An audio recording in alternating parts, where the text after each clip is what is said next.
বেসনের মধ্যে দুধ ঢেলে দিয়ে এমন এক মিষ্টি তৈরি হবে, এই মিষ্টি মিষ্টির দোকানকেও হার মানিয়ে দিবে। এর জন্য 1 কাপ পরিমাণ বেসনের মধ্যে আমি ছোট সাইজের একটা কাপ দিয়ে 2 কাপ পরিমাণ লিকুইড দুধ মিশিয়ে নিচ্ছি। এই দুধটা কিন্তু জাল করা ঠান্ডা দুধ, অবশ্যই ঘন করে জাল করে নিতে হবে দুধটা। দুধ ঢেলে দেওয়ার পর খুব ভালোভাবে হ্যান্ড উইচের মাধ্যমে মিশিয়ে নিব। একটু সময় নিয়ে মিশাতে হবে, এর মধ্যে যাতে কোনো রকম গুটি দানা না থাকে খেয়াল রাখতে হবে। এখন আমি একটা ফয়েল পেপার এভাবে করে একটু গোল রাউন্ড শেপ করে নিচ্ছি। যে বাটির মধ্যে আমি মিষ্টিগুলো পাতবো সেই বাটির মাপে এই ফয়েল পেপারটাকে গোল রাউন্ড শেপ করে নিলেই হবে। চাইলে কিন্তু আপনারা সাদা কাগজও নিতে পারেন।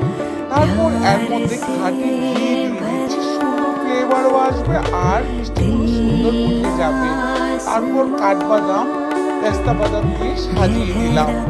এখন আমি এই ঘিটাকে ঢেলে দিব একটা কড়াইয়ের মধ্যে। একদমই দানাদার পিওর ঘি। এই ঘি কিন্তু আমি নিজের হাতে উঠাই। এই ঘি গরম গরম ভাতের সাথে খেতে ভীষণ মজা। হাফ কাপ পরিমাণ ঘি দিয়ে দিচ্ছি বাটার। বাটারটা আন্দাজ করে দিলেই হবে। ঘি বাটার দিয়ে মিষ্টিগুলো বানাবো। এই ঘি বাটার কিন্তু চাইলে আপনারা আমার কাছ থেকে অর্ডার করে নিতে পারবেন। এখন কিন্তু ঘি আর বাটারের মধ্যে ব্যাটারটা দিয়ে দিলাম, যে ব্যাটারটাকে আমি দুধ দিয়ে মিশিয়ে রেখেছিলাম। এই ব্যাটারটা একদমই দেখবেন যে ভাজা ভাজা দানা দানা হয়ে যাচ্ছে। অবশ্যই অনবরত নেড়ে চেড়ে দানা দানাই করতে হবে।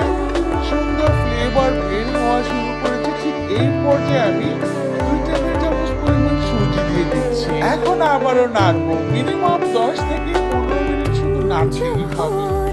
যখন দেখবেন হাতে নিয়ে এমন গলা পাকিয়ে যাচ্ছে, তখনই কিন্তু আমরা চিনির শিরাটাকে রেডি করে ফেলবো।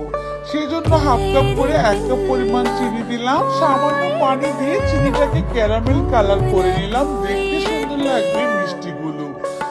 এখন ক্যারামেলের উপরে আমি আবারও দিয়ে দিব হাফ কাপের মতো পানি। এই শিরাটা একটু ঘন হলে এবার আমি দিয়ে দিচ্ছি বেসনগুলো। ঘিয়ে আর বাটারের ফ্লেভারে এই মিষ্টিটা তৈরি হবে।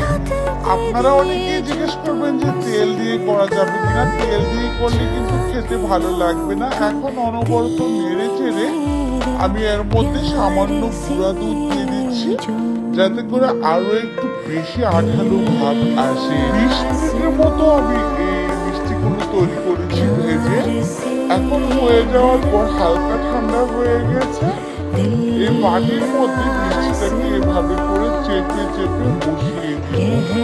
বাদামগুলো উপর দিয়ে দেখতে ভালো লাগবে। আর এটা যে কত মজার হয় সেটা বলার ভাষা রাখে না। উপর দিয়েও একটু বাদাম এভাবে ছড়িয়ে দিচ্ছি। কামড়ে কামড়ে বাদাম লাগবে। 30 মিনিটের মতো ঠান্ডা করেছি ফ্যানের বাতাসে। চাইলে কিন্তু নরমাল ফ্রিজেও রেখে দিতে পারবেন।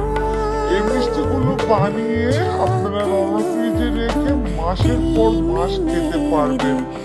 এই যে ফয়েল পেপারটা খুব সুন্দর উঠেছে আর মিষ্টিটা কিন্তু অনেক সুন্দর ভাবে সেট হয়েছে।